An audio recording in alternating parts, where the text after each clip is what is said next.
अदालत में आज पेश करेंगे एक ऐसी शख्सियत को जो आजकल देश के हर बड़े नेता के निशाने पर है। सोनिया गांधी, राहुल गांधी, शरद पवार, मुलायम सिंह यादव, आप जिस भी नेता का नाम ले लीजिए, उनके निशाने पर ये एक ही नेता है। और वो नेता आज होंगे आपके निशाने पर, देश की जनता के निशाने पर। Please welcome Bharatiya Janata party के प्रधानमंत्री पद के उम्मीदवार, गुजरात के मुख्यमंत्री नरेंद्र मोदी।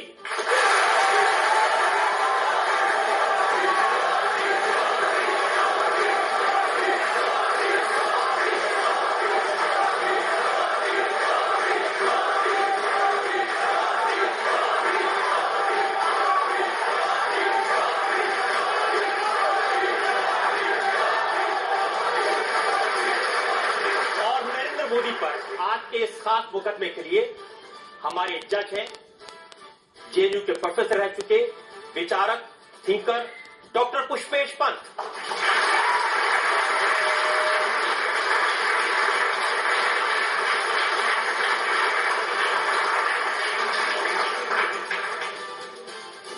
इससे पहले कि आपकी अदालत में आज का मुकदमा शुरू करें, आज के जज डॉक्टर पुष्पेश पंत की इजाजत चाहेंगे। आज की कार्रवाई शुरू कर देंगे। कार्रवाई शुरू की जाए। और इससे पहले के इल्जामात और सवालात का सिलसिला शुरू करें, एक नजर डालेंगे उस बैकग्राउंड पर, पृष्ठभूमि पर जिसमें आज का यह खास मुकदमा चलाया जा रहा है, भारतीय जनता पार्टी के प्रधानमंत्री पद के उम्मीदवार नरेंद्र मोदी पर।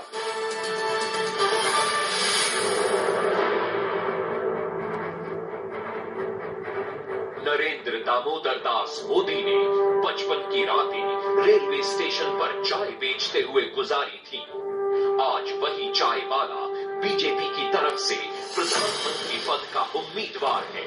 एक जमाने में जो नरेंद्र मोदी घर छोड़कर हिमालय की गुफाओं में चला गया था, आज वही नरेंद्र मोदी हर सर्वे, हर ओपिनियन पोल में प्रधानमंत्री पद के सबसे लोकप्रिय दावेदार हैं। जिस नरेंद्र मोदी की आरएसएस में ट्रेनिंग पर्दे के पीछे रहकर काम करने की थी, वही नरेंद्र मोदी आज हर पोस्टर, हर पब्लिसिटी में, हर दीवार पर दिखाई देते हैं। मैं दीप नहीं बुझने दूंगा, मैं देश नहीं मिटने दूंगा। टीवी चैनल्स पर, सोशल मीडिया में, नेशनल प्रेस में नरेंद्र मोदी सबसे ज्यादा चर्चित व्यक्तित्व हैं।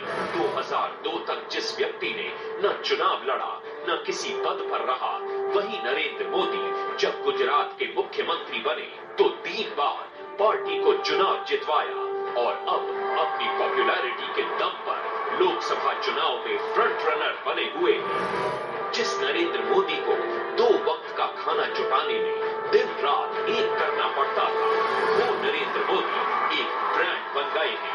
इस समय नरेंद्र मोदी देश के सबसे चर्चित और सबसे विवादित नेता हैं।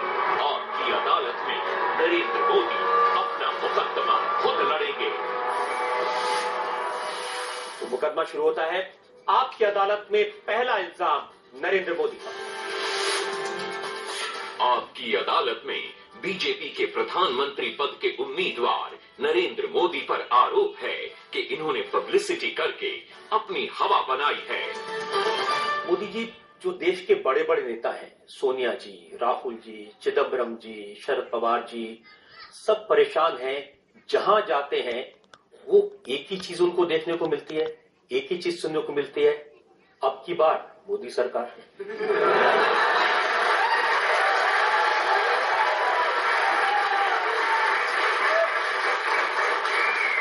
अगर ऐसे शब्दों से किसी को चिंता होती है तो शायद वो छोटेपन की निशानी है, बड़ेपन की निशानी नहीं है। अब मैं आपको बताता हूं सोनिया जी ने क्या कहा। उन्होंने कहा कि देश के कोने कोने में इश्तहारों का जाल बिछाकर एक आदमी को हर मर्ज की दवा और देश के लिए चमत्कारी नेता बनाकर पेश किया जा रहा है। आजकल दिल्ली पर ब्लैक मैजिक वालों का कब्जा है। ब्लैक मैजिक हुआ है, सब गायब हो गया है, सब गायब हो गया है। जिन्होंने नौजवानों के रोजगार गायब कर दिए, जिन्होंने देश का कोयला गायब कर दिया, जिन्होंने बिजली गायब कर दी, तिजोरी गायब कर दी, तो ये मैजिक से ज्यादा अच्छा है ये जादूगरी। देखिए, उनका कहना है कि नरेंद्र मोदी ऐसा माहौल बना रहे हैं कि इनसे बड़ा देशभक्त कोई है ही नहीं। देशभक्ति के नकली नारे लगाकर कुर्सी हासिल करना चाहते हैं। इस देश के 125 करोड़ देशवासी देशभक्त हैं। किसी की देशभक्ति से किसी से नीचे नहीं होती, किसी से ऊपर नहीं होती, और इसलिए न मैं किसी की देशभक्ति पर शक करता हूं और न ही मैं कोई महान देशभक्त होने का दावा करता हूं।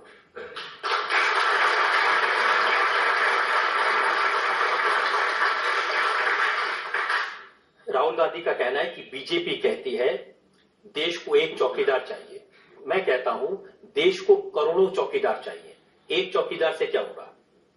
अच्छा है कि मेरे भाषण को ध्यान से सुनते हैं।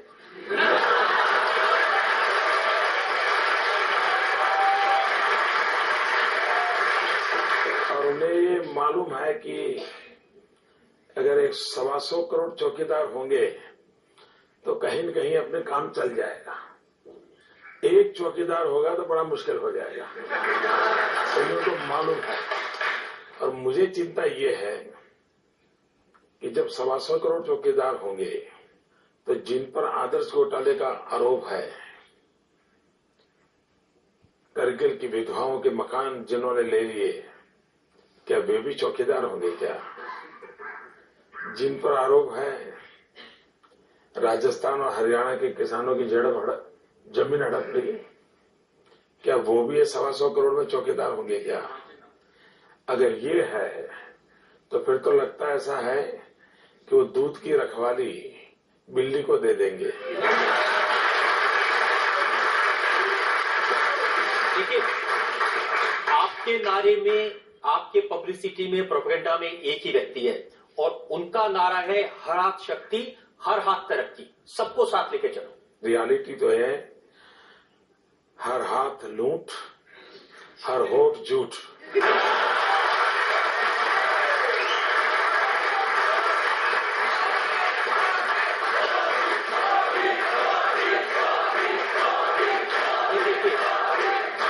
जैसे यहाँ लोग मोदी मोदी कर रहे हैं हर जगह। अब नीतीश जी का मैंने भाषण सुन रहा था, वो कह रहे थे ये सब प्रचार है। टीवी खोलिए मोदी, रेडियो खोलिए मोदी सरकार, एफएम बैंड चलाइए इस बार मोदी सरकार, समाचार पत्र देखिए मोदी। वो कह रहे हैं कि ये मोदी ने अपनी हवा क्रिएट कर दी है, कोई लहर नहीं है। ये सिर्फ अपने आप ही कहते हैं, कोई नहीं कहता। एक तो मैं खुद कभी कहता नहीं हूं, भाई आप लोग बोल रहे थे, मैं बोल रहा था।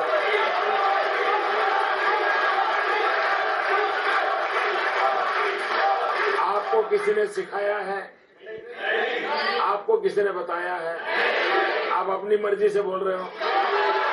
आपको लगता है देश अपनी मर्जी से बोल रहा है, तो इसमें न मेरी सुनिए न नीतीश कुमार की सुनिए, जनता की सुन लीजिए।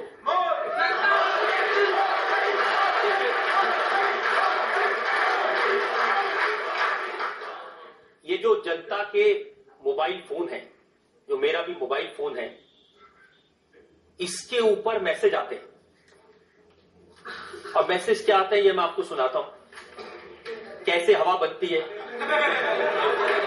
मैसेज आया, ट्विंकल ट्विंकल लिटिल स्टार, अब की बार मोदी सरकार।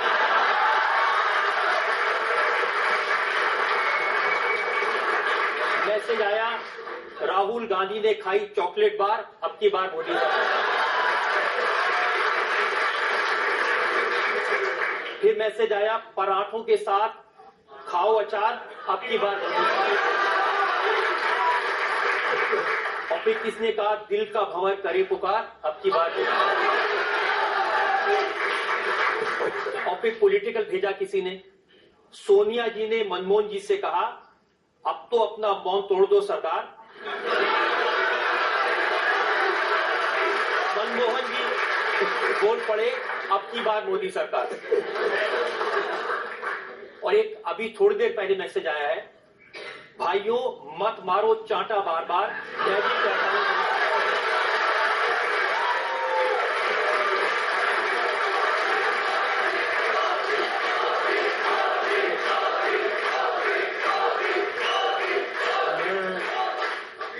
ये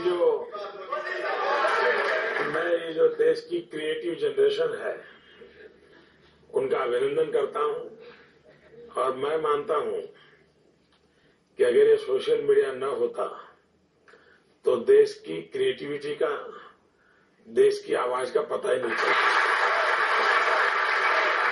अखिलेश यादव आपकी अदालत में आए थे, उन्होंने मुझे कहा कि नरेंद्र मोदी ने ये प्रचार, ये अब की सरकार, ये सब नारा बनाने के लिए एक अमेरिकन एजेंसी को हायर किया है, उसको 1000 करोड़ रुपए दिए। एक तो ऐसा कुछ किया नहीं है, न ही ऐसी कोई कंपनी रखी है और न मैं ऐसी किसी कंपनी को मिला हूं। अब ये झूठ कई दिनों से चल रहा है। अच्छा हुआ आपने मुझे सवाल पूछ लिया ताकि मुझे सच कहने का मौका मिल गया।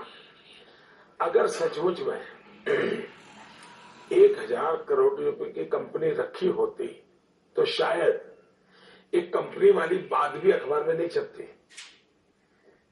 क्योंकि उसकी इतनी ताकत होती ना कि क्या छपवाना क्या नहीं छपवाना। इसका मतलब है। मैं आपको कांग्रेस पार्टी के बड़े नेता आनंद शर्मा, कॉमर्स मिनिस्टर हैं, उन्होंने प्रेस कॉन्फ्रेंस की। उन्होंने कहा कि भारतीय जनता पार्टी और नरेंद्र मोदी की पब्लिसिटी पर 10,000 करोड़ रुपए खर्च किए गए। पहला काम आनंद शर्मा जी ने यह करना चाहिए, इलेक्शन कमीशन को चिट्ठी लिखनी चाहिए। दूसरा, उन्होंने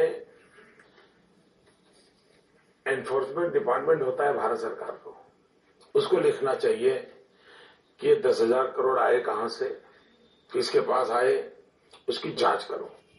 कम से कम बाकी सब कामों में उनकी सरकार विफल गई है, न उनको कुछ करने का सूझता भी नहीं है। मैं उनको आइडिया देता हूं कि कम से कम ये काम करो। उनकी सरकार अभी 30-40 दिन बाकी है, पूरी सरकारी मशीनरी लगा दो और देश के सामने कच्चा चिट्ठा खोल के रख दो। और मैं आनंद शर्मा को निमंत्रण देता हूं कि जितना हो सके उतना जल्दी करो। अच्छा, इलेक्शन कमीशन को आचार संहिता के कारण कोई रुकावट आती हो कि ऐसा कर सकते हैं, मैं इलेक्शन कमीशन को लिख करके देने को तैयार हो कि आनंद शर्मा और सोनिया जी की सरकार जितनी भी मोदी की जांच करनी है तो तत्काल कर ले, मुझे अच्छा लगेगा। लेकिन राहुल गांधी कहते हैं कि मोदी जी ऐसे आदमी हैं, ये गंजों को कंगा बेच सकते हैं। मैं चाय बेचता था, कंगे तो मैंने बेचे नहीं है, लेकिन मैं ये कर सकता हूं, ये इन तक पहुंच गया, ये तो मेरी सफलता है। ये मेरी सफलता है। देखिए, ये तो सच है कि 2009 में, जिसका जिक्र राहुल गांधी अपनी पब्लिक मीटिंग्स पे करते हैं, एक गुब्बारा भरा था इंडिया शाइनिंग का, बहुत हवा भर के उड़ाया, वो फूट गया। वो कह रहे हैं कि अब ये 2014 में एक नया गुब्बारा लेके आए हैं और उसमें बहुत हवा भरी है, धड़ाधड़ वो उसे कहते हैं, हवा भरते हैं। और उनका कहना है कि जब चुनाव के नतीजे आएंगे तो ये गुब्बारा भी फूटेगा।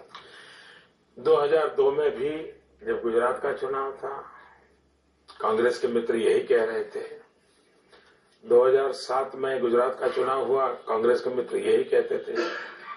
2012 में गुजरात का चुनाव हुआ, कांग्रेस के मित्र यही कहते थे, और गुब्बारा उनका फूट गया, देश जानता है। तो पहली बार गुजरात में उन्होंने मेरे साथ फ्रेंडली मैच की है और वो प्राइमरी मैच में बुरी तरह पिट गए हैं। अब वो फाइनल में आए हैं, मैदान में जनता तय कर लेगी।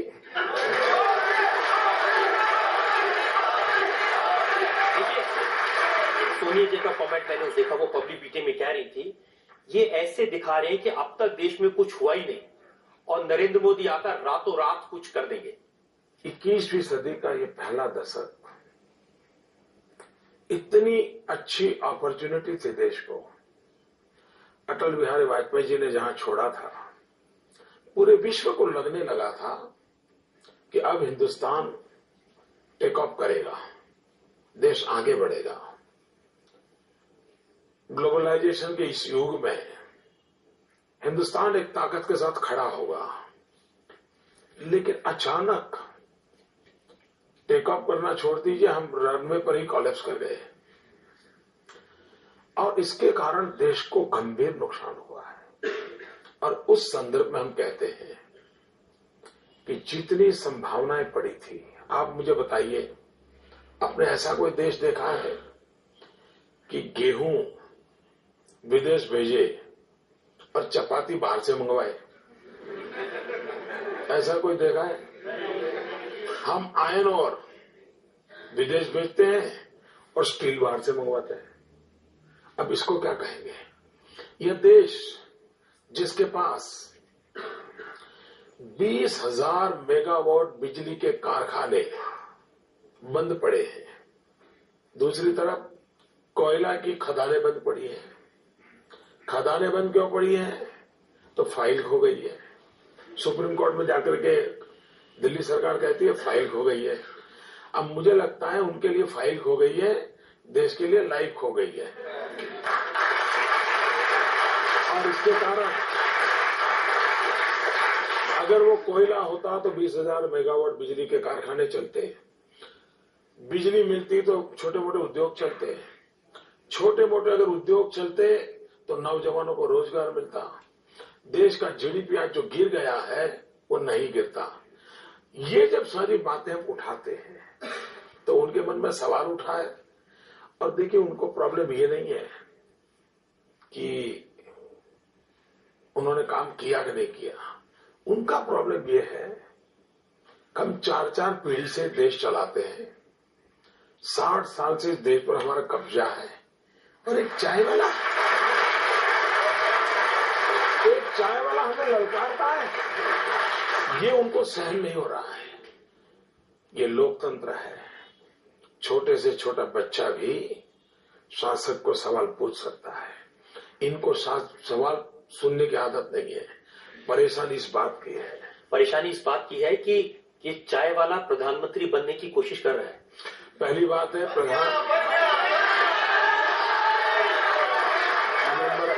नंबर 1, मेरे जिंदगी का उसूल है और मैं आज आपकी अदालत के माध्यम से उस बात को जरूर कहना चाहूंगा।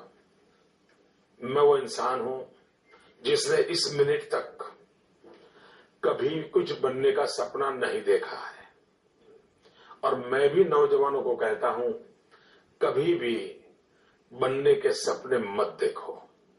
अगर सपना देखना है तो कुछ करने का देखो। मैंने कभी भी बनने का सपना नहीं देखा। मैं तो कभी मेरे गांव में अगर थोड़ी पढ़ाई करने का सौभाग्य मिला होता और स्कूल का टीचर भी बन जाता तो मेरी माँ ने जरूर मिठाई बांटी होती। मैं तो उस बैकग्राउंड का हूं।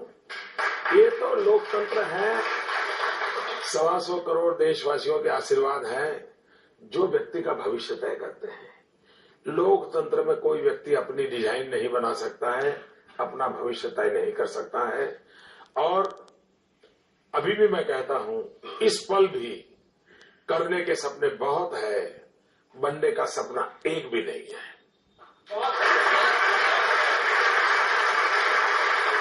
मैं आपकी इस बात से बिल्कुल सहमत हूं कि देश की जनता तय करती है कौन प्रधानमंत्री बनेगा, कौन चुनाव भी जीतेगा, और ये चुनाव के बाद जरूर तय भी हो जाएगा। लेकिन मेरे पास इल्जामात की बहुत लंबी फहरिस्त है। एक ब्रेक के लिए रुकेंगे और ब्रेक के बाद आपकी अदालत ने नरेंद्र मोदी पर जनता के इल्जामात और सवाल का आजम कहा था कि आज का बयान है वो आपको बताता हूं। उन्होंने कहा कि एक कुत्ते का बच्चा मोटर के पहिए के नीचे आ जाए तो गम जरूर होता है, कुत्ते के बच्चे के बड़े भाई नरेंद्र मोदी जी, हमें तुम्हारा गम नहीं चाहिए। Thank you very much. क्योंकि शायद वफादारी में कुत्ते से बढ़कर के कोई होता नहीं। पद के उम्मीदवार गुजरात के मुख्यमंत्री नरेंद्र मोदी। आपकी अदालत में बीजेपी के प्रधानमंत्री पद के उम्मीदवार नरेंद्र मोदी पर इल्जाम है कि ये देश को बांटने की राजनीति करते हैं।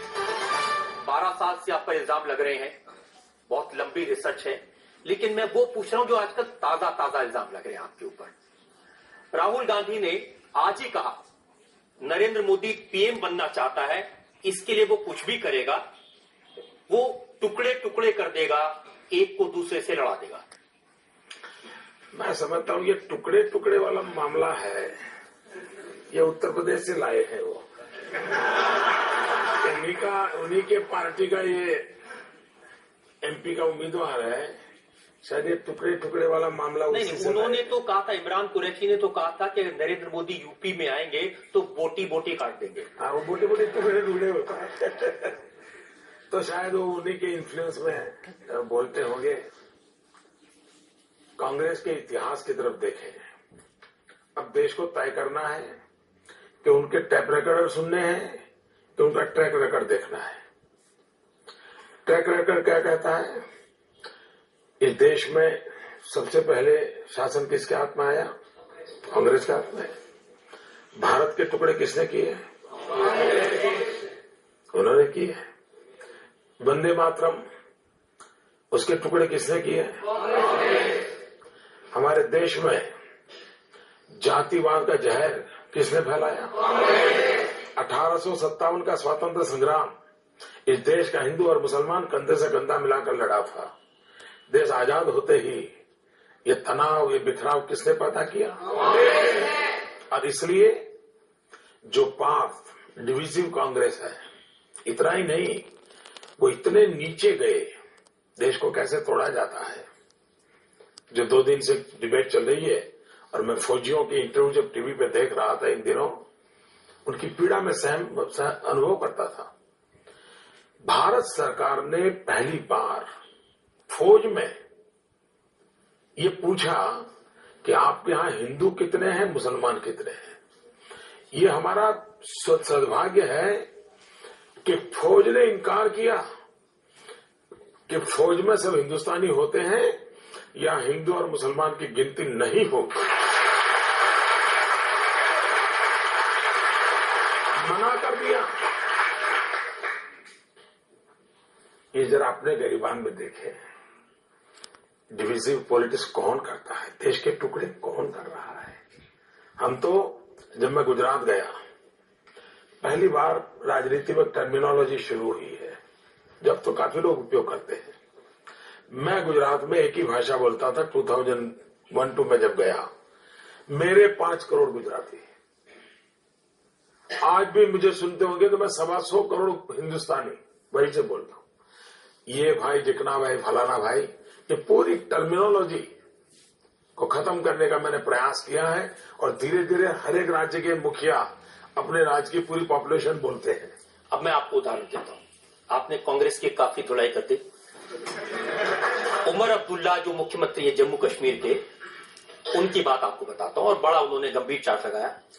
उन्होंने कहा कि नरेंद्र मोदी पंजाब गए, वहां सरदारों की दस्तार कबूल की, अरुणाचल प्रदेश गए, उनकी टोपी कबूल की, असम गए तो उनकी वेशभूषा कबूल की, लेकिन जब इमाम साहब ने टोपी पहनाने की कोशिश की तो लौटा दिया, इनकार कर दिया। मैंने अब तक गांधी जी को ऐसी कोई टोपी पहना हुआ देखा नहीं है। मैंने सरदार वल्लभ भाई पटेल को इस प्रकार की टोपी पहन करके फोटो निकाला हुआ कभी देखा नहीं है। मैंने पंडित नेहरू को भी कभी इस प्रकार की टोपी पहना हुआ देखा नहीं है। तो ये एक भारत की राजनीति में विकृति आई है, और विकृति आई है कि अपीजमेंट के लिए कुछ भी करो। मैं मानता हूं मेरा काम है सब संप्रदाय का सम्मान करना, सब परंपरा का सम्मान करना, पर मेरी जो परंपरा है उसको मुझे स्वीकार करना। मैं मेरी परंपराओं को लेकर के जीता हूं, हर एक की परंपरा का सम्मान करता हूं, और इसलिए मैं ये टोपी पहन करके, फोटो निकाल करके लोगों की आंख में धूल झोंकने का पाप मैं नहीं कर सकता। लेकिन कोई अगर किसी की टोपी उछालता है तो उसको कड़ी की कड़ी सजा करने का मैं मन रखता हूं।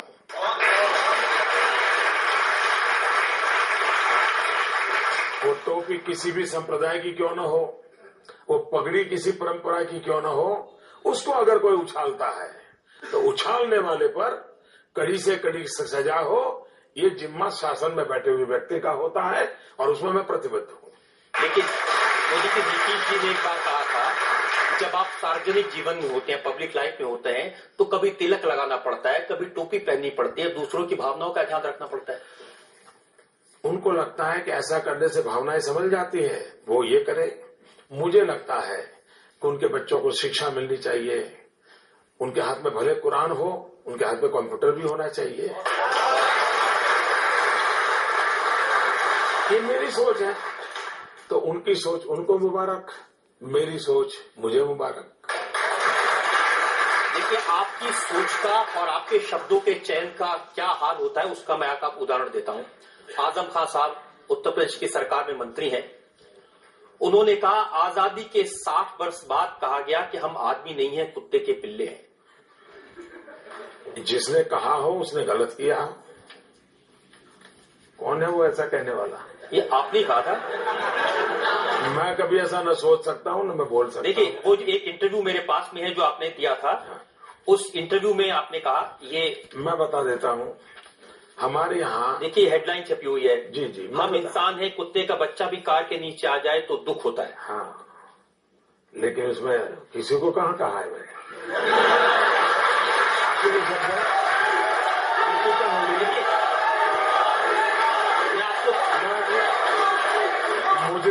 मुजरिम मैं हूँ, लेकिन मैं एक सवाल पूछ लेगा, इसको दोबारा पढ़िए आप। मैं पूरा पढ़ देता हूँ।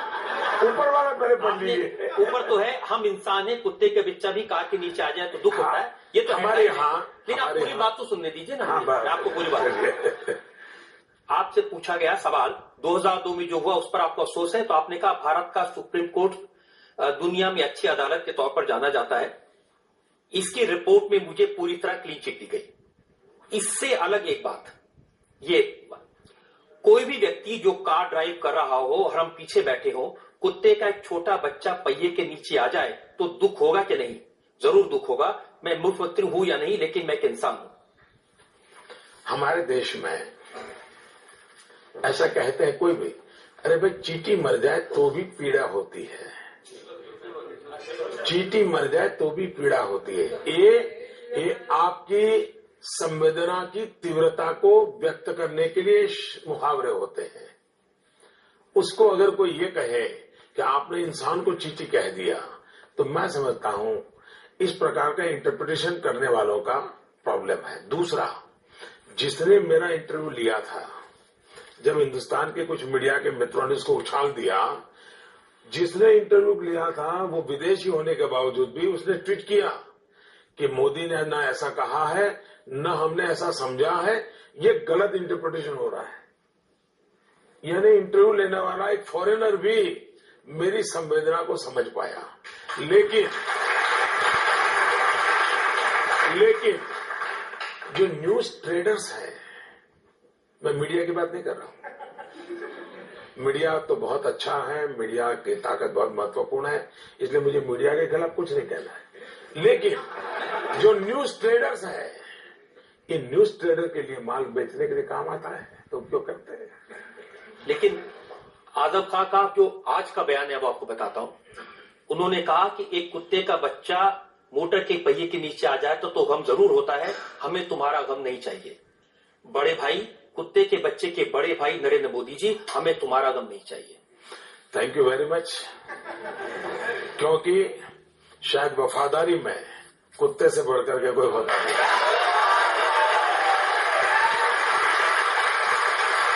और मुझे गर्व है, मुझे इस बात का गर्व है कि मुझ में इस वफादारी के गुण किसी ने देखे हैं जो मेरे देश के काम आएंगे।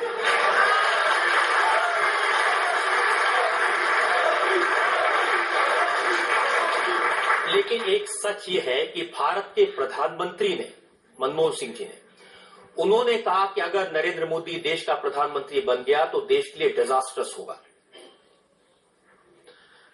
शायद उनकी खुद की पार्टी ने फिर बाद में ये कहा कि प्रधानमंत्री जी ने ऐसा नहीं बोलना चाहिए था। उनके कैबिनेट मंत्रियों ने भी कहा कि प्रधानमंत्री ने ऐसा नहीं बोलना चाहिए था, और मैं समझता हूं उसके बाद उन्होंने बोलना बंद किया है।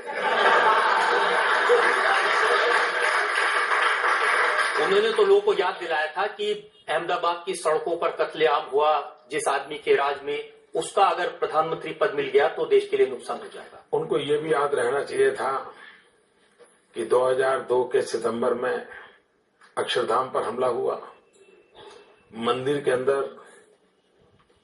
दशकों लोग मारे गए, लेकिन गुजरात पूर्ण शांत रहा।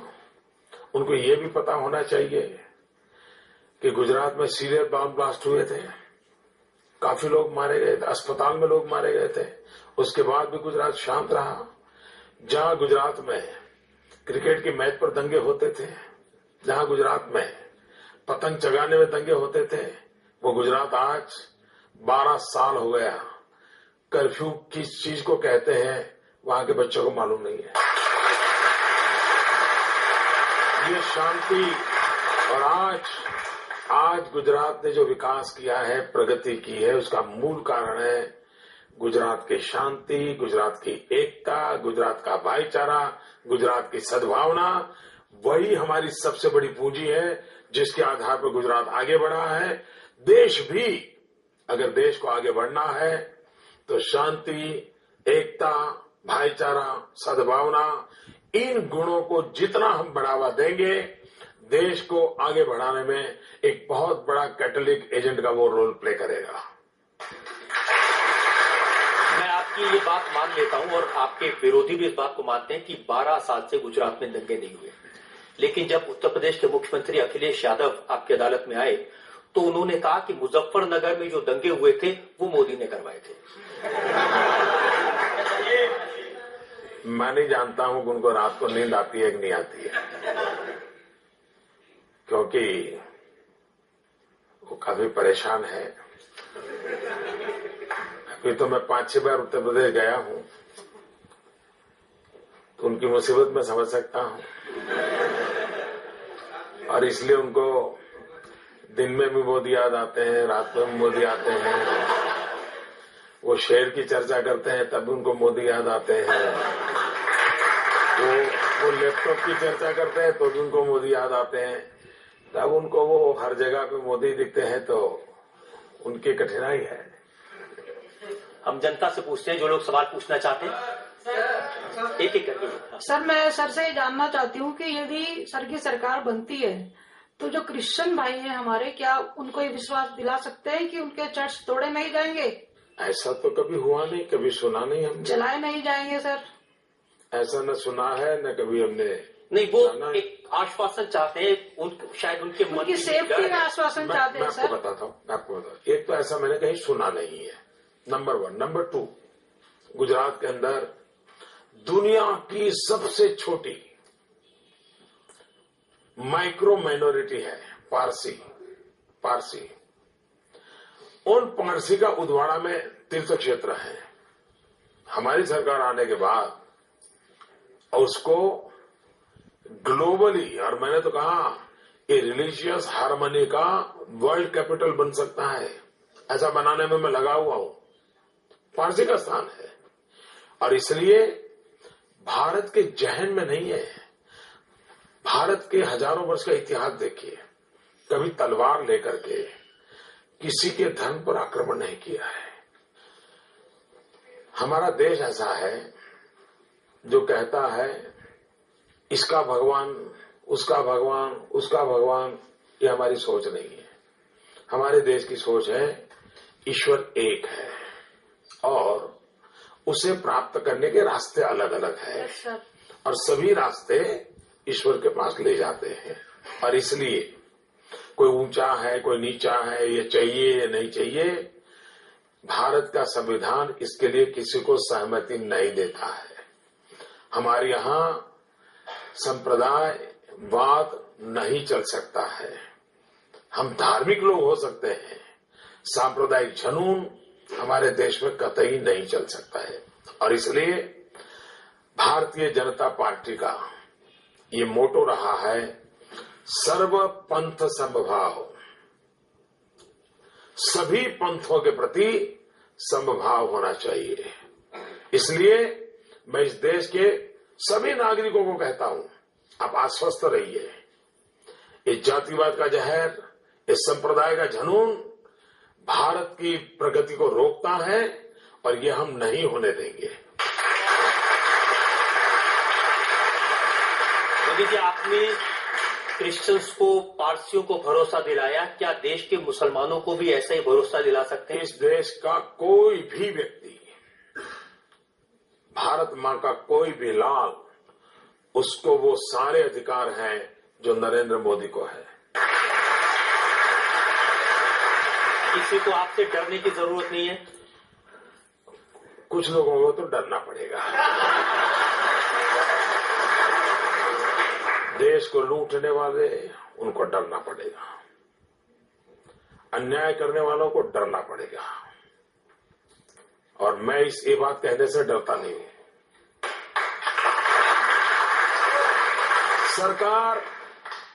सरकार ऐसी नहीं हो सकती कि जिसमें जो मर्जी पड़े वो चले। कानून का राज होना चाहिए, लोगों को सुरक्षा का एहसास होना चाहिए, लोगों को अपने जीवन जीने का भरोसा होना चाहिए। ये नहीं है, यही तो मुसीबत है। और नहीं है उसका कारण है न कानून का डर है, न व्यवस्था का डर है, न अफसर का डर है। आपको घर में भी कुछ तो डिसिप्लिन रखनी पड़ती है, और डिसिप्लिन रखना गुनाह है तो भारत की भलाई के लिए वो गुनाह भी मुझे मंजूर है। एक और ब्रेक के लिए मुझे रुकना है, और ब्रेक के बाद आपकी अदालत में नरेंद्र मोदी पर इल्जामात का सवाल आता है। सबसे ज्यादा पावर में कौन रहा? सबसे ज्यादा जहर किसने चखा? सबसे ज्यादा जहर किसके पेट में है? तो जहर सबसे ज्यादा कौन उगलेगा? अब बताइए, मैं क्या करूंगा?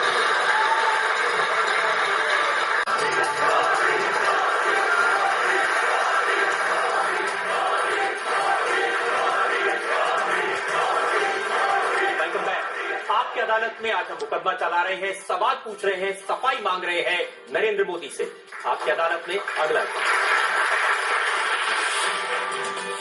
आपकी अदालत में बीजेपी के प्रधानमंत्री पद के उम्मीदवार नरेंद्र मोदी पर आरोप है कि इनके गुजरात के विकास के दावे झूठे हैं। मोदी जी, बहुत चर्चा आजकल गुजरात के विकास की हो रही है। मुलायम सिंह यादव ने यह कहा कि वो नरेंद्र मोदी से जानना चाहते हैं कि यूपी की तरह क्या गुजरात में भी मुफ्त सिंचाई है, मुफ्त दवाई है, मुफ्त पढ़ाई है? ये उन्होंने आगे भी पूछना चाहिए था। मुफ्त में गुंडागिर्दी है, मुफ्त में निर्दोषों की हत्याएं हो रही है, ये भी बोल देना चाहिए था उन्होंने तो तब कहा जब आपने कहा कि सरकार चलाने के लिए 56 इंच का सीना चाहिए। मैंने उनको ये कहा था कि मुलायम सिंह जी ने ये कहा कि हम उत्तर प्रदेश को गुजरात नहीं होने देंगे। तो मैंने उनको कहा कि नेताजी,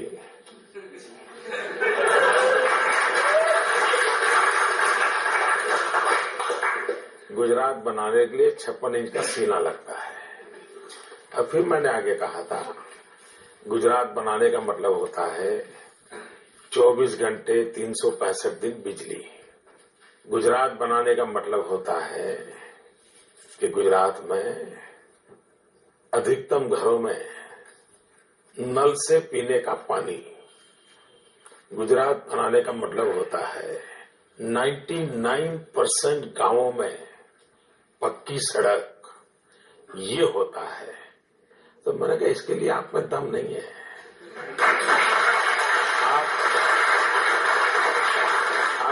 जातिवाद की राजनीति करते रहो, उससे आगे आप निकल नहीं। लेकिन राहुल गांधी तो कहते हैं ये जो कुछ आपने इमेज बनाई है गुजरात की, बिजली की, पानी की, रोजगार की, ये सारी मार्केटिंग करके बनाई है।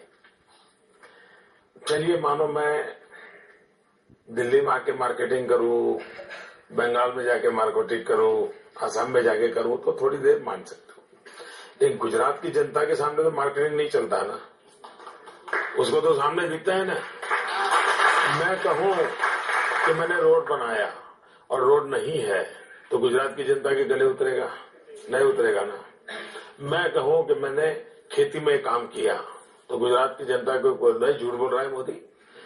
अगर ऐसा होता तो मोदी 2002 में नहीं जीतता, 2005 में नहीं जीतता, 2007 में नहीं जीता, 2004 के पार्लियामेंट में गुजरात में नहीं जीते, 2009 के पार्लियामेंट में नहीं जीते। एक भी चुनाव हम हारते ही नहीं है। और डेवलपमेंट के मुद्दे पर चुनाव लड़ने की हिम्मत अकेली गुजरात में हुई है। आज देश में अभी भी हम लोकसभा का चुनाव डेवलपमेंट के मुद्दे पर लड़ रहे हैं, लेकिन बाकी सारे लोग भाग रहे हैं, डेवलपमेंट के मुद्दे पर आने को तैयार नहीं, उनकी हिम्मत नहीं है, क्योंकि उनको लगता है कि ये जिम्मा है जो जवाब देना पड़ता है। देखिए, मैं 2001 में जब गुजरात गया तो लोग मुझे मिलने आए। मैं बहुत सालों के बाद गुजरात गया था, मेरा तो कोई इस क्षेत्र से लेना देना नहीं था। मुख्यमंत्री बनने से पहले मुख्यमंत्री का चैम्बर भी नहीं देखा था, एमएलए भी नहीं बना था, स्कूल के टीचर का भी चुनाव नहीं लड़ा था।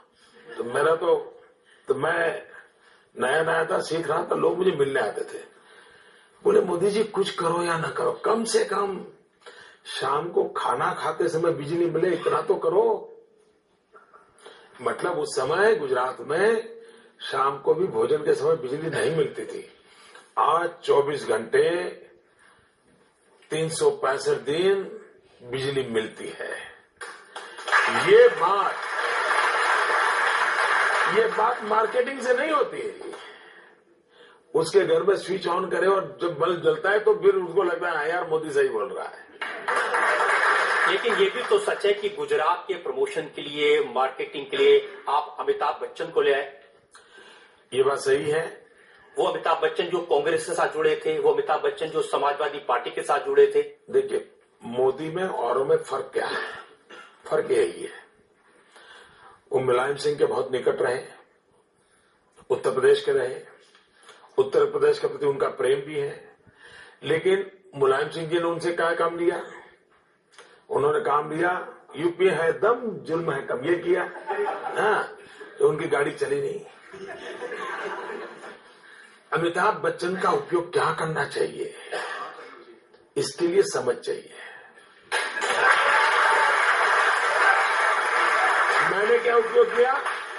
मैंने उनको गुजरात की बात बता, वो गुजरात सरकार की बात नहीं बताते, वो कच्छ के रेगिस्तान की बात बताते हैं, हैंडीक्राफ्ट की बात बताते हैं, वहां की जीवन शैली की बात बताते हैं। और ये सोच अगर मेरे पास है तो यही तो मेरा काम है कि अमिताभ बच्चन जी से भी, वरना मैं भी उनके बगल में तस्वीर निकलवा करके राजनीति कर लेता, लेकिन मैं वो नहीं करता हूं। मेरे गुजरात की भलाई के लिए अमिताभ बच्चन जी का जो उपयोग हो सकता है वो करना चाहिए। और अब तक पिछले 5-6 साल से मेरे साथ काम कर रहे हैं, कभी भी न उनकी तरफ से पॉलिटिकल बयान गुजरात का आया होगा, न मेरी तरफ से कभी उनका नाम पॉलिटिकल बयान में आया होगा। ये बिल्कुल संयम हमने बरता है। और दूसरी बात, मैं सार्वजनिक रूप से कहना चाहूंगा, जब ये मैंने उनके सामने प्रपोजल रखी कि मुझे गुजरात का टूरिज्म प्रमोट करना है, आप मेरी मदद कीजिए, उन्होंने कहा मोदी जी मेरी आवाज, मेरा चेहरा मैं आपको देता हूं, आप उपयोग कीजिए। फिर हमारे अफसरों ने उनसे बातचीत शुरू करी, उन्होंने कहा नहीं, मैंने मोदी जी को वादा किया मैं एक नया पैसा नहीं लूंगा। और आप जानते हैं, एक नया पैसा लेते नहीं। गुजरात के टूरिज्म का काम जो अमिताभ जी कर रहे हैं, एक नया पैसा उन्होंने लिया नहीं है, और मैं इसके लिए उनका बहुत बहुत अभिनंदन करता हूं।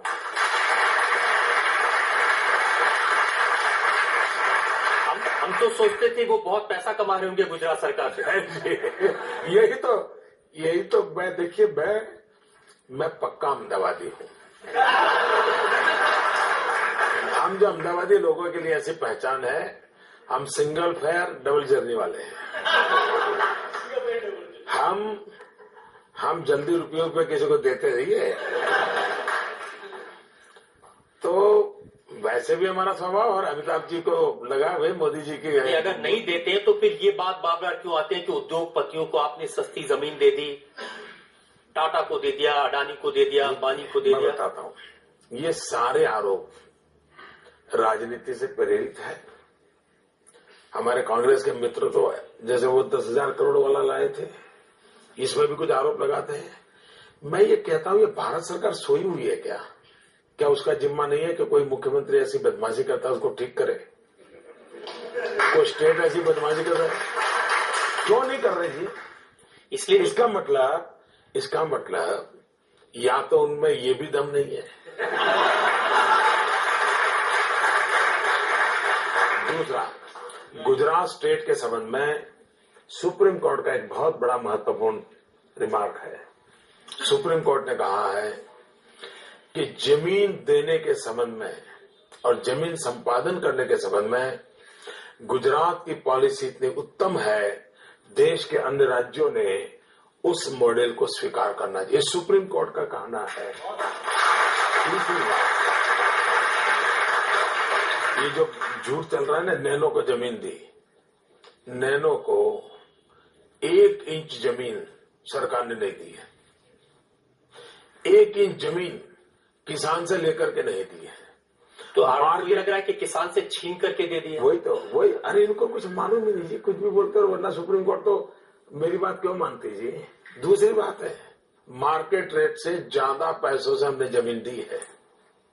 और दूसरा, गुजरात स्टेट है जो पॉलिसी ड्रिवन स्टेट है, नीति बनी हुई है।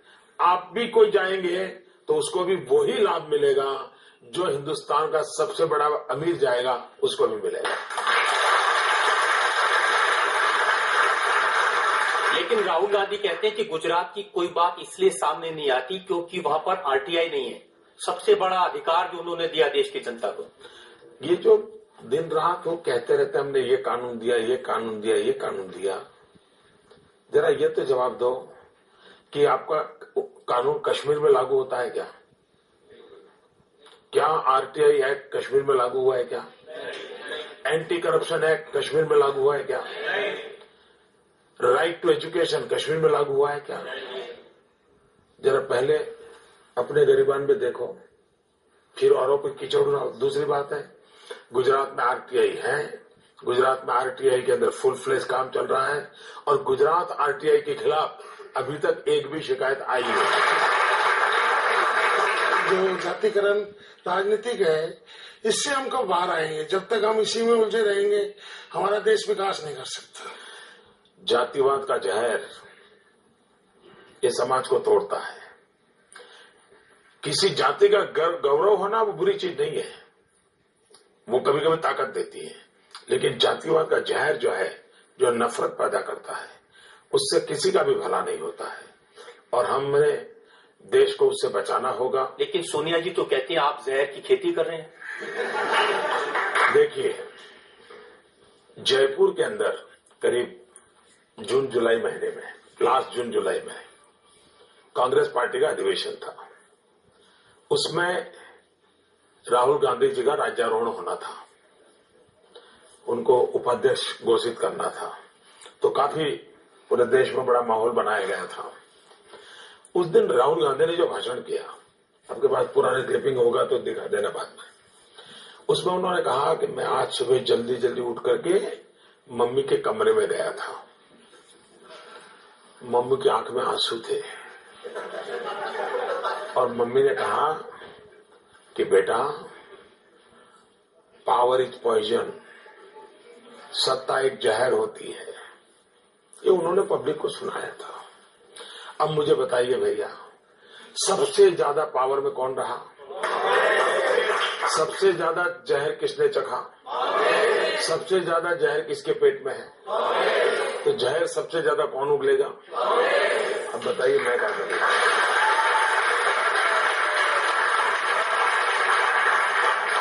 देखिए, सच ये है कि अगर आज के इलेक्शन कैंपेन को देखते हैं तो मौलाना मदनी ने एक बड़ी बात कही उन्होंने कहा कि नरेंद्र मोदी का नाम लेकर के मुसलमानों को डराया जा रहा है।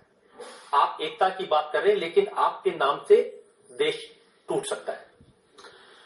मेरे नाम से नहीं टूट सकता है। इस प्रकार के लोग जो बोल रहे हैं उनसे टूट सकता है, उन्हीं से टूट रहा है। वही तो कह रहे हैं, मदनी जी अगर ये कह रहे हैं तो मोदी तोड़ रहा है, ऐसा नहीं कह रहे। वो ये कहता है ऐसा बोलने वाले तोड़ रहे हैं, ऐसा कह रहे हैं।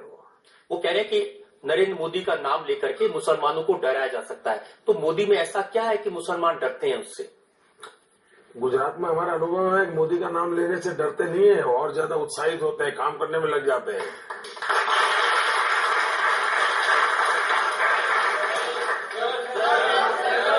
बिल्कुल, सबको मौका दे, कोशिश करें। सर, मेरा क्वेश्चन ये है कि अमेरिका ने आपके ऊपर प्रतिबंध लगाया था, क्या आप प्रधानमंत्री बनने के बाद अमेरिका जाएंगे? 2005 में जब ये वीजा को लेकर के मेरे साथ जो कुछ भी हुआ, उस दिन मैंने प्रेस को मिला था मैं, और उस दिन मैंने स्टेटमेंट किया था। मैंने कहा कि हम ऐसा हिंदुस्तान बनाना चाहते हैं ताकि अमेरिका वीजा लेने के लिए लाइन में खड़ा रहे।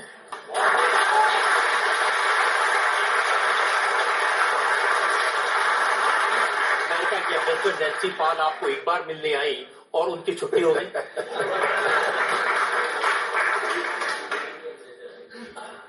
अब ये खोज का विषय है, शायद पत्रकार लोग जल्दी खोज पाएंगे। एक और ब्रेक के लिए मुझे रुकना है, और ब्रेक के बाद आपकी अदालत में नरेंद्र मोदी पर इल्जाम और सवाल आपका एक होगा। हर पोस्टर पर मोदी का नाम होता है। ऐसा लग रहा है कि भारतीय जनता पार्टी में कोई दूसरा नेता बचा ही नहीं है। हम एक टीम है, एक बहुत बड़ी टीम है। तो पिछले 6 महीने में अडवाणी जी 3 बार क्यों रूठ गए? और जसवंत सिंह, आपने उनको टिकट नहीं दिया। मुख्तार अब्बास नकवी ने ट्वीट किया, साबिर अली पार्टी में आए हैं, अब दाऊद इब्राहिम के एंट्री होगी।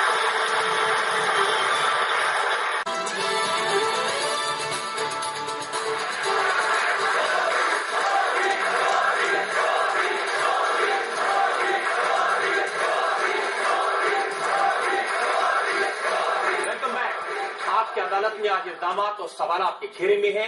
गुजरात के मुख्यमंत्री नरेंद्र मोदी आपकी अदालत में अगला आपकी अदालत में बीजेपी के प्रधानमंत्री पद के उम्मीदवार नरेंद्र मोदी पर इल्जाम है कि ये बीजेपी पर एक छत्र राज चलाते हैं। एक छत्र राज चलता है भारतीय जनता पार्टी में। जहां जाते हैं मोदी मोदी मोदी सुनाई देता है। हर पोस्टर पर मोदी का नाम होता है। ऐसा लग रहा है कि भारतीय जनता पार्टी में कोई दूसरा नेता बचा ही नहीं है। ऐसा नहीं है। भारतीय जनता पार्टी एक विशाल संगठन है। संगठन व्यवस्था से ऑर्गेनाइजेशन सेटअप बना हुआ होता है। ढेर सारी गैलेक्सी ऑफ लीडर्स और एक से बढ़कर एक ऐसी बहुत बड़ी हमारी टीम है। कभी हम अटल जी के नेतृत्व में चुनाव लड़ रहे थे तो अटल जी की बात कर रहे थे, कभी अडवाणी जी के नेतृत्व में चुनाव लड़ रहे थे, अडवाणी जी बात कर रहे थे। फिलहाल मुझे ये काम मिला है, पार्टी ने जो तय किया है मुझे करना है, क्योंकि आखिर मैं कार्यकर्ता हूं, तो कार्यकर्ता के नाते जो कुछ भी हो रहा है उसमें अगर मुझे जो कुछ भी योगदान देना होता है तो देता हूं। हम एक टीम है, एक बहुत बड़ी टीम है, और टीम के रूप में काम करते हैं। अगर टीम के रूप में काम कर रहे हैं तो पिछले 6 महीने में अडवाणी जी 3 बार क्यों रूठ गए?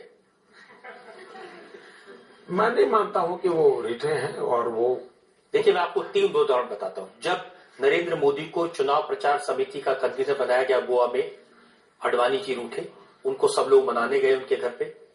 जब नरेंद्र मोदी को प्रधानमंत्री पद का उम्मीदवार डिक्लेयर किया गया तब वो मीटिंग में गए, फिर उनको मनाने गए। और अभी लोकसभा की टिकट जब डिसाइड हो रही थी, वो भोपाल से लड़ना चाहते थे, पार्टी अहमदाबाद से लड़ना चाहती थी। इन तीनों विषयों की क्लैरिफिकेशन अडवाणी जी की तरफ से भी आया है, पार्टी तरफ से आया है, और ये सारी काल्पनिक कथाएं रही है। क्योंकि जिस दिन गोवा में तय हुआ उसी दिन फोन पे मुझे उन्होंने आशीर्वाद दिए। उनका स्वास्थ्य ठीक नहीं था और इसलिए वो गोवा आ नहीं पाए थे, लेकिन अब वो मसाला बन गया न्यूज के लिए तो चल पड़ा। और जसवंत सिंह जसवंत सिंह जी ने अभी अभी मेरी एक किताब मोदी तो नाम की किसी ने एक मेरे चीजें छपी है, उसकी प्रस्तावना लिखी है जसवंत सिंह जी ने अभी अभी। और आपने उनको टिकट नहीं दिया? ऐसा एक टिकट मैं नहीं देता हूं।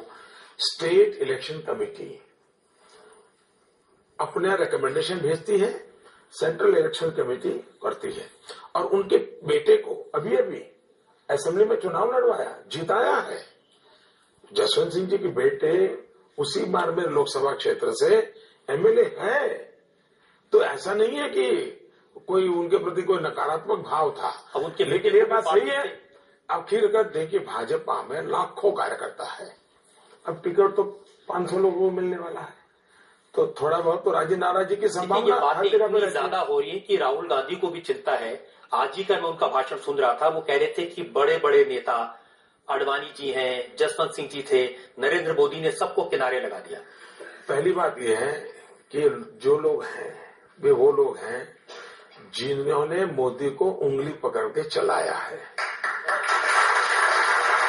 और आज भी ये वो लोग हैं जिनके चरणों में बैठ करके मैं जीवन की बहुत कुछ शिक्षा दीक्षा लेता हूं, और इसलिए न उनको भारतीय जनता पार्टी के चरित्र का पता है, न भारतीय जनता पार्टी की कार्यशैली का पता है, लेकिन वो इसलिए ऐसा बोलते हैं क्योंकि उनके यहां सीताराम केसरी के साथ क्या हुआ था, उठा करके ऑफिस से बाहर फुटपाथ पर पटक दिया था। ऑल इंडिया कांग्रेस के प्रेसिडेंट थे, सोनिया जी को बिठाना था, तो उनके यहाँ ये हुआ है तो बचपन से उन्होंने यही देखा है, तो उनको बाहर का कुछ मालूम नहीं है ना। लेकिन अब वो कल्चर बीजेपी भी नहीं आई। मुख्तार अब्बास नकवी ने ट्वीट किया, साबिर अली पार्टी में आए हैं, अब दाऊद इब्राहिम की एंट्री होगी। अब उन दोनों के बीच का मामला है, रहने दीजिए उनके पास। और पार्टी के बहुत सारे नेता ये कहते हैं कि नरेंद्र मोदी को पार्टी में जितना नहीं पसंद करते, बाहर वाले पसंद करते हैं। राज ठाकरे, आपका रिश्ता तो शिवसेना से, उद्धव ठाकरे से है, लेकिन राज ठाकरे कह रहे हैं मैं नरेंद्र मोदी को प्रधानमंत्री बनाऊंगा। पहली बात है कि इसका पहला पार्ट जो है वो आपका अनुमान सही नहीं है। आज भारतीय जनता पार्टी के मुझसे इतने श्रेष्ठ वरिष्ठ कार्यकर्ता हैं मेरी पार्टी में, मुझसे ज्यादा अनुभवी है, लेकिन उन्हीं लोगों ने मुझको अपने कंधे पर बिठाया है। मेरी पार्टी के लाखों कार्यकर्ता आज रात दिन देखे बिना इतना पसीना बहा रहे हैं। अगर मैं जो कुछ भी हूं तो उन पार्टी के लाखों कार्यकर्ताओं की बदौलत हूं। अगर आज मैं इतना ऊपर दिखता हूं तो मेरी पार्टी का जो शीर्ष नेतृत्व है उसने मुझे अपने कंधे पर बिठाया, इसके कारण दिख रहा हूं।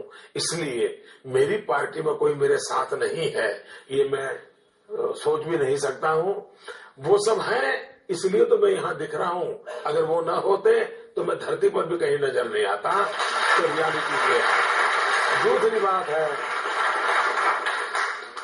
जब सारा देश अगर ये कुछ बातें कह रहा है तो और भी लोग कहते होंगे, और दलों के लोग भी कहते होंगे।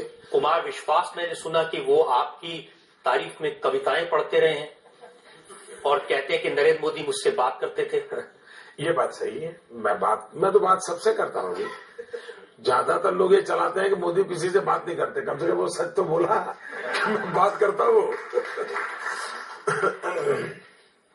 लेकिन कांग्रेस में कब से कभी ये क्राइसिस नहीं है, वहां तो तय है कि लीडर कौन है, किसकी कमांड चलेगी। और यही तो कांग्रेस की दुर्दशा का कारण है। देश की आरती उतारने के बजाय वो एक ही परिवार की आरती उतार रहे हैं, यही तो मुसीबत का कारण है।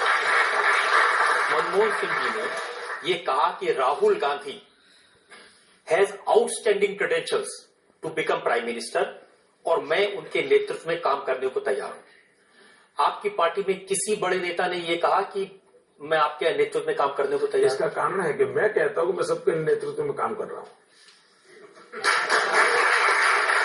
मैं यही तो कहता हूं ना कि सब मेरे नेता हैं, उनकी शिक्षा दीक्षा से मैं बढ़ रहा हूं और मैं इन्हीं के अंडर में काम करता हूं। लेकिन जिनके अंडर आप काम करने की बात कर रहे हैं, ऐसे ही मुरली मनोहर जोशी हैं, वो बनारस से लड़ना चाहते थे, आप पहुंच गए वहां। मुझे निमंत्रण दिया है जी, और उनको तो कानपुर की बहुत अच्छी सीट पर लड़ रहे हैं, और मैं मानता हूं वो अपने जीवन में सर्वाधिक वोट से इस बार जीतने वाले हैं। सर, आप जब प्रधानमंत्री बनेंगे तो अडवाणी जी को आप प्रेसिडेंट बनाएंगे क्या? ऐसा है, अगर मोदी प्रधानमंत्री बनेगा तो उसका मतलब है कि अडवाणी जी ने उसको बनाया है। जो मुझे बनाते हैं उनको मैं क्या बनाऊंगा? मैं पूछना चाहती हूँ मोदी जी से, सभी पार्टीज ने अपने मैनिफेस्टो में रखा है कि हम महिलाओं की सुरक्षा के लिए काम करेंगे या उनको सुरक्षित देखेंगे, तो आप ऐसा क्या करेंगे कि हम लोग अपने आप को सुरक्षित समझें? आपको एक मेरी प्रार्थना है, अगर मौका मिले तो अक्टूबर में हमारे यहाँ नवरात्रि का पर्व होता है। एक बार गुजरात में नवरात्रि का पर्व देखने आइए और रात को 1-2 बजे ऐसे ही जरा टहलने के लिए निकलिए। आप देखेंगे जवान बेटियां पूरे गहनों से लदी हुई अकेली स्कूटी पर अंधेरी रात में जाती हुई मिलेगी। तो ये सब संभव है, सब संभव है। आज मुलायम सिंह यादव ने एक स्टेटमेंट दिया है पब्लिक मीटिंग में। उन्होंने कहा कि जो लड़के बलात्कार करते हैं ये छोटा मोटा अपराध है और बलात्कार करने वालों को फांसी की सजा देना ठीक नहीं है, और मैं अगर प्रधानमंत्री बना तो मैं इस कानून को बदलूंगा। अगर आप ऐसी चीजें इकट्ठी करोगे तो जब मुंबई में इतना बड़ा आतंकवादी आक्रमण हुआ तो कांग्रेस के वहां के गृह मंत्री ने बयान दिया था, ऐसी छोटी मोटी घटनाएं होती रहती है। ये माइंडसेट है ना, वही देश के लिए बहुत बड़ा संकट है। हमें इन घटनाओं के लिए पीड़ा नहीं हो रही है। ठीक है, उसको सुधार करने में शायद समाज को शिक्षित करना, सोचना, बहुत चीजें जरूरत लगेगी, लेकिन हम कैसे इनसेंसिटिव हो सकते हैं?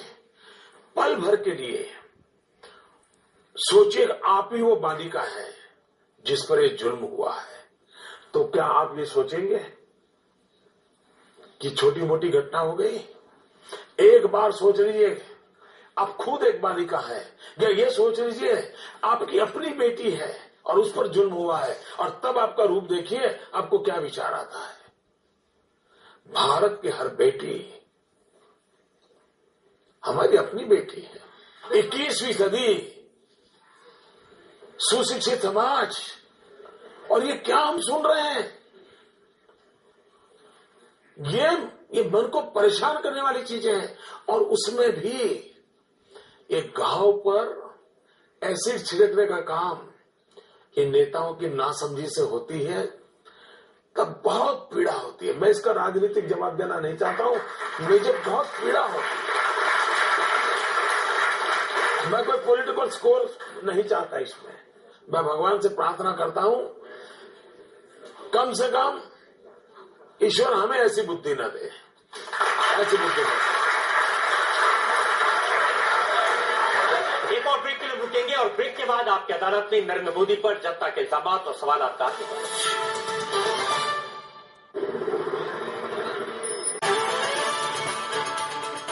Welcome back. आपकी अदालत में आज हमारे मेहमान हैं भारतीय जनता पार्टी की तरफ से प्रधानमंत्री पद के उम्मीदवार नरेंद्र मोदी। हम जनता से पूछते हैं जो लोग सवाल पूछना चाहते हैं, एक एक करके। सर, बिना रुके बिना थके आप 2 महीने से कंटिन्यू भाग रहे हैं, ये मोटिवेशन कहां से मिलता है सर? एक तो इसको मैं 15 सितंबर से शुरू किया था, अभी चल रहा है अप्रैल जी, तो मेरे हिसाब से करीब 6-7 महीने हो गए जी। एक तो मैं मजदूर आदमी हूं, मैं बचपन ही बहुत कठिनाइयों से गुजारी है, तो शरीर से पूरा काम लेने का मुझे आदत भी है। योगा करने की परंपरा बहुत सालों से मेरे जीवन में है, योगा और प्राणायाम से मैं जुड़ा हुआ हूं। लेकिन उससे भी ज्यादा मेरा ये मत है, काम करने की थकान कभी नहीं होती है, थाक लगती है काम न करने की। मुझे काम करने का संतोष मिलता है। और तीसरी बात है, जनता जनार्दन के आशीर्वाद, ये इतनी बड़ी ताकत होती है, वो आपको दौड़ाती रहती है। जनता का प्रेम आपको सोने नहीं देता है, लेकिन कमिटमेंट होना चाहिए। अगर कमिटमेंट है तो बहुत तेजी से कनेक्ट होते हो, और अगर तेजी से कनेक्ट होते हो तो आप चीजों को कन्वर्ट भी कर लेते हो। और मुझे 125 करोड़ देशवासियों ने जो प्यार दिया है और जो पिछले 6 महीने में मैंने अनुभव किया है, शायद कोई परमात्मा की कृपा है, इतना प्यार मुझे मिला। जी आप थर्ड रो में। सर मैं आपसे क्वेश्चन पूछना चाहती हूँ, आपके कपड़े बहुत स्टाइलिश होते हैं, आपका डिजाइनर कौन है?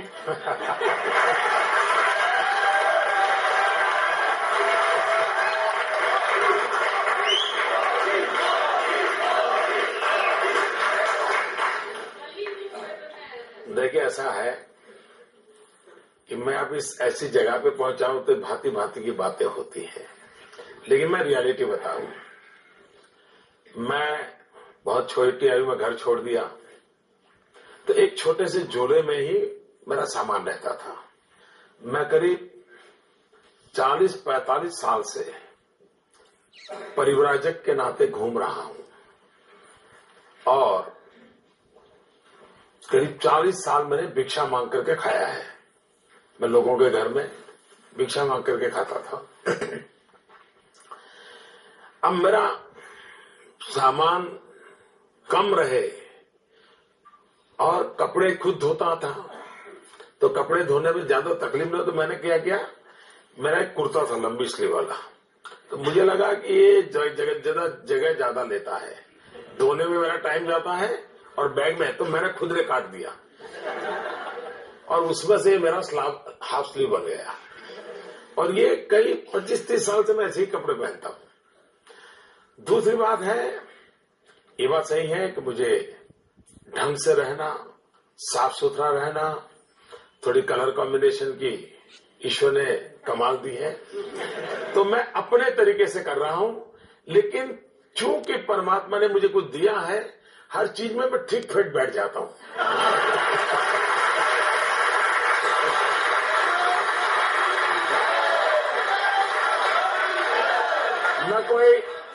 न कोई मेरा फैशन डिजाइनर है, न ही कोई इस प्रकार की व्यवस्था है।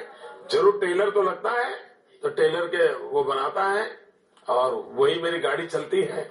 लेकिन मुझे अच्छा लगा ये सुनकर के कि मैं कुछ ढंग से रहता हूं। कोई जानता नहीं था जी आपके जीवन के बारे में, अभी थोड़े दिन पहले पता चला आप स्टेशन पर चाय बेचते थे। ये बात सही है कि मैं खुद इन चीजों को ज्यादा बताता नहीं हूं। गुजरात में लोगों को काफी पता है, गुजरात में कोई नया नहीं है, लेकिन अब जरा गुजरात के बाहर मेरी बातें बहुत हो रही, तो फिर अपने आप, और आजकल तो मीडिया इतना वाइब्रेंट है कि हमारे जेब से अगर कोई चीज गिर भी जाए तो अखबार में तस्वीर आ जाती है। तो पता चला, फिर क्या हुआ कि एक दिन मैं यहाँ दिल्ली में आया था, शायद अक्टूबर महीने में यहाँ की रैली थी। उसी दिन कांग्रेस के लोगों ने बड़ी अनाप शनाप गालियां भी दी थी, मोदी तो अमेरिका एजेंट है, टिकना है अमीरों के वगैरह वगैरह। मुझे बड़ी पीड़ा हो रही थी, मुझे लगा ये इस प्रकार की भाषा है तो एक बार मुझे कहना पड़ेगा। मैं जीवन में पहली बार यहाँ दिल्ली में ही, रोहिणी में जब मेरा एक रैली हुई थी, मैंने कहा मुझे क्या ये बोल रहे हो लोग, इन्हें पता है हम कौन है। मैंने कहा मैं बचपन में रेल के डिब्बे में चाय बेच करके बड़ा हुआ हूं और आप मुझ पर ऐसे इल्जाम लगाते हो। उसमें से एक बात निकल पड़ी। बाकी तो अब बहुत सी बातें होती है, हर चीजें कहाँ बताने जाएंगे। अब जैसे मैं बता देता हूँ, बचपन में आप इतने शरारती थे कि तालाब में से मगरमच्छ का बच्चा उठा के घर ले आए। मैं शरारती कम, साहसिक ज्यादा था।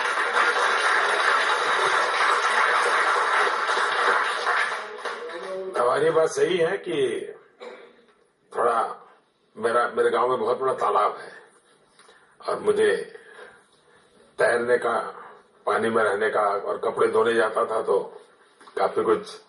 तो एक दिन ले आया, फिर स्कूल ले गया, तो हमारे टीचर वगैरह बड़े परेशान हो गए।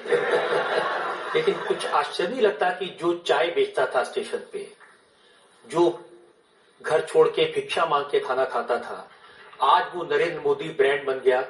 उसके नाम से कॉमिक बिकते हैं, साड़ियां बिकती हैं, चिप्स बिकते हैं, हर तरह की चीज नरेंद्र मोदी के नाम से बिकती है। आश्चर्य तो है, मुझे जरूर आश्चर्य है, आपकी बात से मैं सहमत हूं, क्योंकि मेरा जो बैकग्राउंड है, आज भी मेरा परिवार, आप जब आश्चर्य होगा, मैं एक देश के समृद्ध राज्य का मुख्यमंत्री हूं, लेकिन मेरी मां आज भी 8 बाय 8 के कमरे में रहती है। इसलिए मेरे लिए तो आश्चर्य है ही। मेरा कोई बैकग्राउंड नहीं है, मेरे जीवन में कैसे आया, मुझे बड़ा अजूबा लग रहा है कि ये कहां से हुआ है, कैसे हुआ है, पता नहीं जनता की क्या इच्छा है या नियति क्या क्या इच्छा है, मैं खुद ही सोच नहीं सकता हूं। और मुझे भी कोई अगर देश के लोग सुनते हैं, कोई गाइड करे कि वैसा मेरे जीवन में कैसे आया होगा, तो मैं भी समझना चाहूंगा। 2002 के घटनाओं के बाद पूरा भारतीय मीडिया, विदेशी मीडिया, यहाँ के राजनीतिक दल आपके पीछे हंटर लेके पड़ गए। आपको शक्ति कहाँ से मिली ये सब सहन करने की? बहुत कठिन था ये दौर, शक्ति आपने कहाँ से? अगर आप सत्य के सहारे जीते हैं तो फिर जुल्म सहने की बहुत बड़ी ताकत मिल जाती है। और मैं सत्य के सहारे जिया हूं, जुल्म आज भी चल रहे हैं, और शायद वो कठोर तपस्या थी, उसमें से मैं तप करके निकला हूं। इसी के कारण शायद 125 करोड़ देशवासी मुझे इतना प्यार कर रहे हैं। अगर मैं तपाया न होता, कठोर अग्नि परीक्षा से न निकला होता, तो शायद देश इतना प्यार मुझे नहीं करता। आप कह रहे हैं कि आपने सत्य के साथ रहे, शक्ति भी आप में थी, तो फिर आज आपकी अदालत में आपने इन घटनाओं पर बात की है, इसके पहले आपने बात क्यों नहीं की? पहली बात यह है कि मुझे जब जहां भी जिसने भी पूछा, मैंने हर सवाल का जवाब दिया, हर सवाल का। लेकिन मैं अनुभव करता हूं कि कुछ लोगों को सवाल का जवाब नहीं चाहिए, उन्हें तो वो जो चाहते हैं वो ही वाक्य चाहिए। और उनकी मुसीबत यह है कि वो इतना होमवर्क करके आते नहीं है,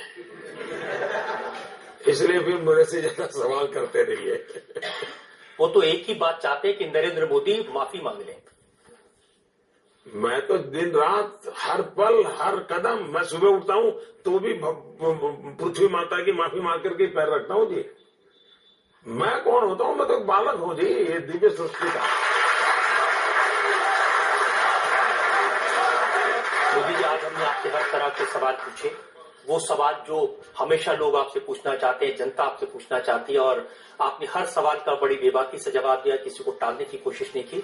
हम एक ब्रेक के रुकेंगे और ब्रेक के बाद सुनेंगे आपकी अदालत में आज के जज डॉक्टर पुष्पेश पंत का फैसला आज के मुकदमे।